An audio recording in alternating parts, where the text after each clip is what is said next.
जय जिनेन्द्र। सुसंवर्धन ज्ञान संस्कार शिक्षण शिविर की इसी कड़ी में आज हम पाठ 4 तीर्थंकर भगवान के बारे में जानेंगे। तीर्थंकर भगवान की परिभाषा को समझेंगे। तीर्थंकर कौन है, भगवान कौन है, इनको जानेंगे। पिछले अध्याय में हमने मंगल उत्तम शरण को अच्छे से जाना। आज हम तीर्थंकर भगवान इस पाठ 4 को जानेंगे। इस पाठ में संवाद शैली का प्रयोग किया गया है। पुत्र पिता से संवाद कर रहा है, प्रश्न कर रहा है और पिता उसका उत्तर दे रहे हैं। सबसे पहले प्रश्न करता है कि पिताजी, मैंने कल पाठशाला में सुना था कि राजा श्रेणिक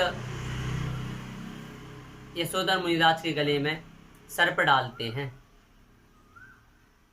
तो पिताजी ने कहा, हाँ बेटा, यशोधर मुनिराज के गले में राजा श्रेणिक ने सर्प डाला था। क्यों डाला था? तो जैन धर्म की हंसी करने के लिए डाला था।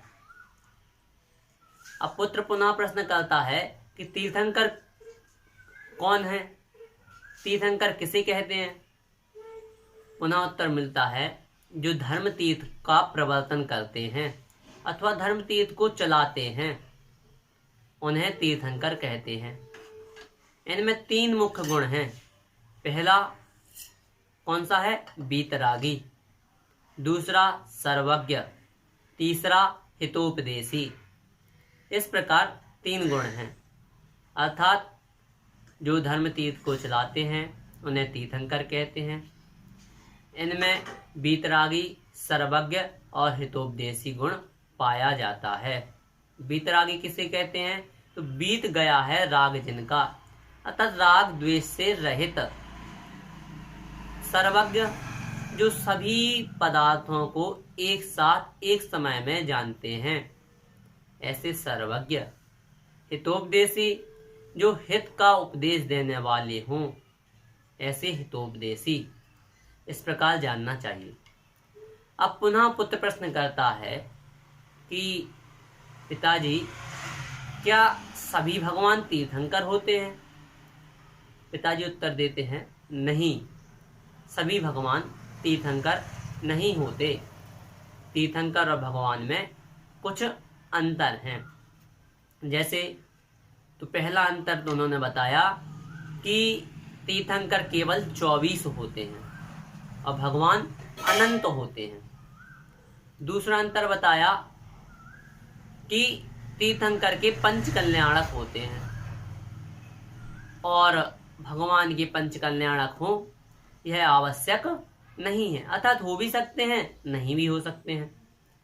तीसरा जो बताया कि भगवान के समोसरण की रचना नहीं होती, जबकि तीर्थंकर के समोसरण की रचना होती है। तीर्थंकर वीतरागी, सर्वज्ञ और हितोपदेशी, इन तीनों गुणों से सहित होना आवश्यक है। ये तीनों गुण उनमें पाए जाते हैं,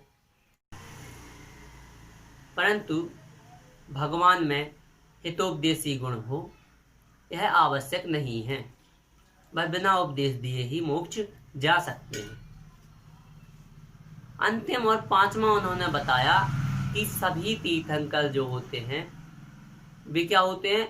भगवान होते हैं, परंतु सभी भगवान तीर्थंकर नहीं होते। इस प्रकार उन्होंने कितने अंतर बताए? 5 अंतर बताए। अब पुनः पुत्र ने प्रश्न पूछा कि जो आपने बताया कि कल्याणक होते हैं, तो कल्याणक किसे कहते हैं? वे कौन कौन से हैं? तो उन्होंने उत्तर दिया, इंद्रादि के द्वारा गर्भ जन्म आदि के समय जो विशेष उत्सव मनाए जाते हैं उन्हें कल्याणक कहा जाता है। पुनः पुत्र ने पूछा कि वह कौन कौन से हैं? तो कहा, गर्भ कल्याणक, जन्म कल्याणक, तप कल्याणक, ज्ञान कल्याणक और मोक्ष कल्याणक। इस प्रकार 5 कल्याणक होते हैं। अब पुनः पुत्र प्रश्न करता है, तो धर्म किसे कहते हैं? जिज्ञासा होती है। तो पिता पुनः उत्तर देते हैं, जिसके द्वारा प्राणी संसार के दुखों से छूटकर उत्तम सुख को प्राप्त करे, वह धर्म है। धर्म क्या है? जिसके द्वारा प्राणी संसार के दुखों से छूटकर उत्तम सुख को प्राप्त करे, उसे धर्म कहते हैं। इस धर्म जो है यह सभी धर्मों में वर्णित नहीं है कि उत्तम सुख सभी धर्मों में प्राप्त हो। उत्तम सुख से हमारा तात्पर्य मोक्ष से है। मोक्ष, उत्तम सुख मोक्ष में ही मिलता है।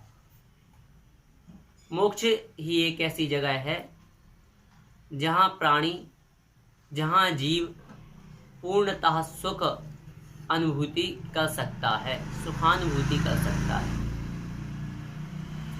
और जैन दर्शन इसीलिए सबसे महानतम दर्शन है, क्योंकि जैन दर्शन में भगवान बनने की कला है, भक्त बने रहने की नहीं। अब पुत्र पुनः प्रश्न करता है कि पिताजी, हमें सुख दुख तो ईश्वर द्वारा प्रदत्त है, ईश्वर देते हैं, भगवान देते हैं। तो पिता उत्तर देते हैं, नहीं, भगवान कुछ नहीं देते। वे तो अपनी आत्मा में ही लीन रहते हैं। वे सभी पदार्थों को जानते तो हैं, परंतु उनसे उन्हें कुछ मतलब नहीं रहता। जो हम कर्म करते हैं उसी का फल भोगते हैं। अब पुनः पुत्र प्रश्न करता है कि महावीर के अलावा भी जैन धर्म में और तीर्थंकर हैं? तो कहा हाँ, तीर्थंकर 24 हैं। तो कहा नाम बताइए। तो कहा उनके नाम इस प्रकार हैं: ऋषभनाथ के बैल, अजितनाथ के हाथी, संभवनाथ के घोड़ा, अभिनंदनाथ के बंदर, सुमतिनाथ के चकवा, पद्म प्रभु के श्वेत कमल, सुपार्श्वनाथ के सातिया, चंद्र प्रभु के चंद्रमा, पुष्पदंत के मगर, शीतलनाथ के कल्पवृक्ष, श्रेयांसनाथ के गेंडा, बांसपुर जी के भैंसा, विमलनाथ जी के सूकर, अनंतनाथ जी के सेही, धर्मनाथ जी का बजरंड, शांतिनाथ जी का हिरण, कुंथुनाथ जी का बकरा, अरनाथ जी की मछली, मल्लीनाथ जी का कलश, मुनिसुब्रनाथ जी का कछुआ, नमीनाथ जी का लाल कमल, नैमीनाथ जी का शंख, पार्श्वनाथ जी का सर्प और महावीर स्वामी का सिंह। इस प्रकार 24 तीर्थंकर हुए। जो हमारे 18वें तीर्थंकर हैं अरनाथ जी, उन्हें हम अरनाथ जी कहेंगे। अरहनाथ जी बहुत से लोग कहते हैं, वह गलत है। सही है अरनाथ जी। अब पुत्र पुनः प्रश्न करता है कि जो चिन्ह होता है वह कहाँ होता है? तो पिता ने उत्तर दिया कि तीर्थंकर के दाहिने पैर के अंगूठे में वह चिन्ह होता है। पुत्र ने पुनः प्रश्न किया कि उसे सबसे पहले कौन देखता है? तो पिता उत्तर देते हैं कि उसे सबसे पहले सौधर्मेंद्र जब तीर्थंकर बालक को सुमेरु पर्वत पर ले जाकर उसका अभिषेक करते हैं, तब सबसे पहले उनके दाहिने पैर में देखते हैं। अब पुत्र पुनः प्रश्न करता है कि तीर्थंकर के चिन्ह क्यों रखा जाता है? तो पिता उत्तर देते हैं, यदि चिन्ह नहीं रखा जाएगा तो मालूम नहीं हो सकेगा कि किस तीर्थंकर की मूर्ति है। इस बात को जानने के लिए चिन्ह रखना आवश्यक है या चिन्ह रखे जाते हैं। पुत्र पुनः प्रश्न करता है कि क्या बिना चिन्ह की मूर्ति नहीं होती? तो पिताजी उत्तर देते हैं, होती है। 24 तीर्थंकर के अलावा सिद्ध परमेष्टि की मूर्ति में चिन्ह नहीं होता। सामान्य केवली की मूर्ति, मुनि अवस्था की मूर्ति में चिन्ह नहीं होता। अब पुनः प्रश्न आता है कि 24 तीर्थंकर जो हैं, इनके निर्माण क्षेत्र क्या हैं, यह कहाँ से मोक्ष गए?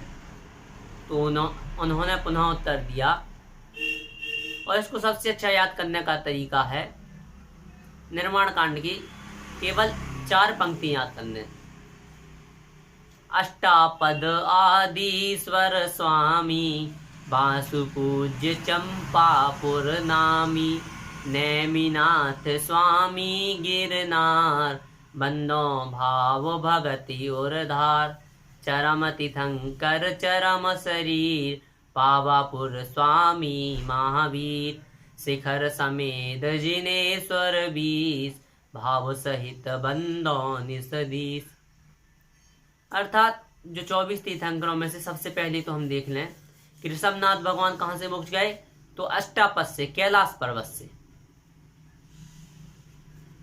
और उसके बाद जो है बांसपूज भगवान 12वें तीर्थंकर, यह चंपापुर से मोक्ष गए। नेमिनाथ स्वामी जो हैं यह हमारे 22वें तीर्थंकर हैं। यह कहाँ से, गिरनार पर्वत से। और महावीर स्वामी अंतिम तीर्थंकर जो 24वें तीर्थंकर हैं, यह पावापुरी सिद्ध क्षेत्र से मोक्ष गए। 4 हो गए। इसके अलावा 20 तीर्थंकर सम्मित शिखर जी से मोक्ष गए। अब पुत्र पुनः प्रश्न करता है कि क्या किसी तीर्थंकर के 1-2 नाम भी हैं या एक नाम से अधिक नाम हैं? तो पिताजी उत्तर देते हैं, हाँ, ऐसे 3 तीर्थंकर हैं जिनके एकाधिक नाम हैं। पहले ऋषभनाथ भगवान, जिनको 3 नाम से हम जान सकते हैं। पहला ऋषभनाथ, दूसरा वृषभनाथ और तीसरा आदिनाथ। अब सुविधिनाथ भगवान जो 9वें तीर्थंकर हैं, उन्हें हम सुविधिनाथ और पुष्पदंत इन 2 नामों से जान सकते हैं। अंतिम जो 24वें तीर्थंकर हैं, उनके 5 नाम हैं। पहला वीर, अतिवीर, शनमती, वर्धमान और महावीर। इस प्रकार 3 तीर्थंकरों के 1 से अधिक नाम हैं। हमारे जो ये तीर्थंकर हैं, इन पर हमें बहुत ही अच्छे से श्रद्धान करना चाहिए, आस्था करना चाहिए। इन्हें हमें किसी भी डिवीज़न में डिवाइड नहीं करना चाहिए। अगर हम यह कहें कि हमें केवल शांतिनाथ भगवान बहुत अच्छे लगते हैं, या हमें केवल आदिनाथ भगवान बहुत अच्छे लगते हैं, या हमें चंद्रप्रभु भगवान बहुत अच्छे लगते हैं, तो अगर हम ऐसा डिवीज़न इनमें करेंगे, इनमें भेद कर देंगे, या कहें कि रविवार को केवल इन भगवान की पूजा करें, इस दिन इन भगवान की पूजा करेंगे, तो इसमें भी हमें चल, मल और अगार दोष लगते हैं। क्योंकि 7 दिन में हम केवल अगर एक तीर्थंकर की पूजन करेंगे तो केवल 7 तीर्थंकरों की पूजन कर पाएंगे। एक तीर्थंकर को मानेंगे तो केवल 7 को ही हम मानेंगे। शेष जो तीर्थंकर हैं उनकी अवहेलना का दोष हमें लगेगा। इसलिए सभी तीर्थंकर हमारे लिए समान हैं। सभी तीर्थंकरों को हमें समान मानना चाहिए। यदि आपको किसी भी प्रकार की इस पाठ में जिज्ञासा है तो आप हमसे पर्सनल व्हाट्सएप ग्रुप पर मैसेज कर सकते हैं, व्हाट्सएप नंबर पर मैसेज कर सकते हैं, अथवा यूट्यूब चैनल पर ही कमेंट के माध्यम से हमें बता सकते हैं। आपकी जिज्ञासा का समाधान पूर्ण रूप से किया जाएगा। जय जिनेंद्र।